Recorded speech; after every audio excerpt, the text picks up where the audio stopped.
Have you ever looked at yourself during a relationship and thought, where did I go? Like somewhere between the texting, the overthinking, the compromising, the tiptoeing, your authentic self just vanished. Here's the truth no one tells you. Most relationships don't break because of incompatibility. They break because one or both people slowly abandon who they really are. Authenticity dies first, love dies second. And when you add attachment wounds into the mix, you don't just lose yourself, you lose the relationship too. Today we're talking about something raw, something real. How inauthenticity destroys relationship, how attachment styles choose your partners for you, and how to build love that doesn't require you to betray yourself. Hi, I'm Sandra, a transformational authenticity coach and counselor. This channel is all about your authentic self, assertiveness, healthy boundaries, attachment styles, inner childhood trauma, relationships, personal empowerment, and how to live to your fullest potential. Why inauthenticity begins in love? Most people think lying in a relationship looks like dramatic betrayal. But the most dangerous lies are quieter. I'm fine. It doesn't bother me. Whatever you want. It's okay. It's not a big deal. These aren't lies of deception. They're lies of self-abandonment. Why do we do it? Because of what Dr. Gabor Mate calls the conflict between attachment and authenticity. He says, when a child is forced to choose between being themselves and being loved, they will always sacrifice authenticity. Guess what happens when that child grows up? They enter relationships still believing, if I show my true feelings, I'll be rejected. If I set boundaries, they'll leave. If I say no, I won't be loved. So they shapeshift. They soften their truths. They lower their needs. They hide their hurt. Become agreeable, bendable, quiet, pleasant. But here's the tragedy. You can't build intimacy with someone while hiding your real self from them. Inauthenticity becomes the slow poison of the relationship. There are 4 attachment styles and why we choose who we choose. Let's talk about attachment styles, but in a way that's actually useful. The first attachment style is called anxious attachment. It goes like this. Please love me. I'll become whatever you need. Anxiously attached people fear abandonment. They mistake intensity for connection. They often choose avoidant partners because avoidants feel familiar, just like emotionally unavailable caregivers did. How does this look in relationships? Overthinking every text, trying to be easy or low maintenance, ignoring their own needs, becoming the emotional caretaker, their flavor of inauthenticity, shrinking themselves to secure love. Then we have the avoidant attachment style. It sounds like this. Don't get too close. I don't trust closeness. Avoidantly attached people crave connection, but closeness feels dangerous. So they choose partners who pursue them because it keeps them in control. And how this looks like in relationships is pulling away after a good weekend, getting irritated by emotional needs, feeling smothered easily, distrusting vulnerability. Their flavor of inauthenticity is withholding the true depth of their heart.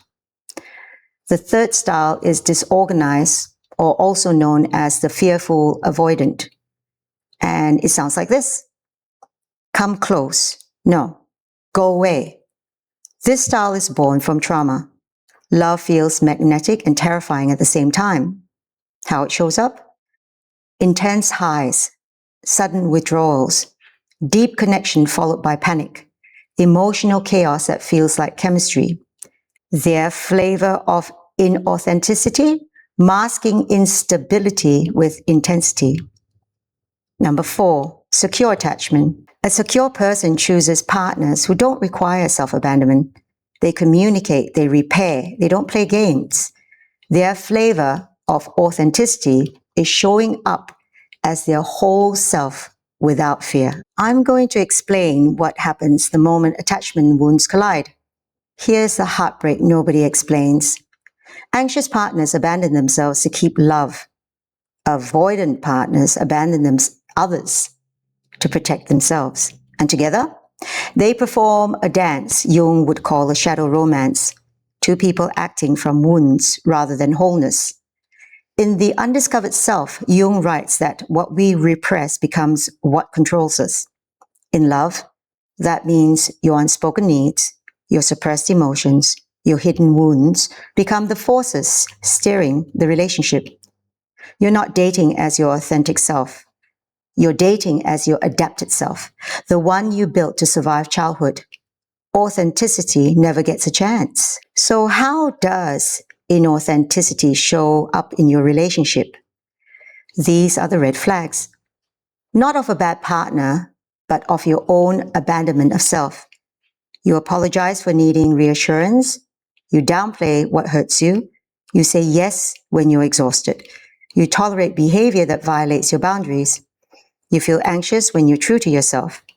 You don't recognize your own voice anymore. Self-betrayal feels safer than honesty, but it always leads to resentment, distance, or emotional shutdown.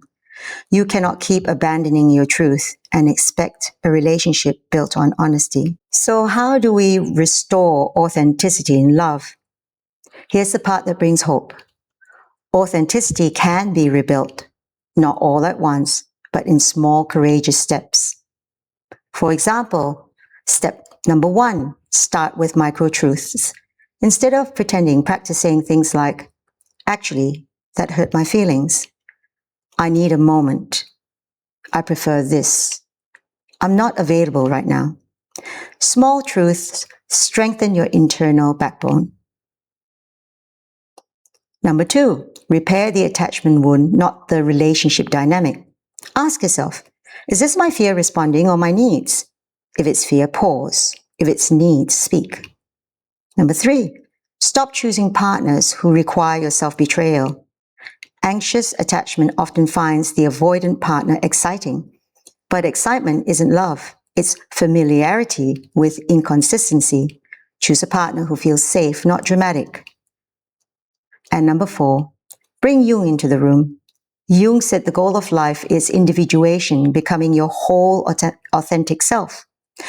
A relationship is not two half people merging.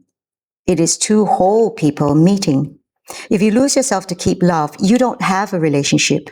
You have a performance. So if you're tired of abandoning yourself, if you're exhausted from relationships that feel like emotional gymnastics, if you're ready to be fully seen, start with this truth. The real love of your life is the version of you that you keep hiding. Bring them back. Your relationships will transform the moment you stop betraying yourself. If this spoke to your heart, hit subscribe, share it with someone who needs it, and let's keep building relationships rooted in truth, not trauma. Thank you for your time.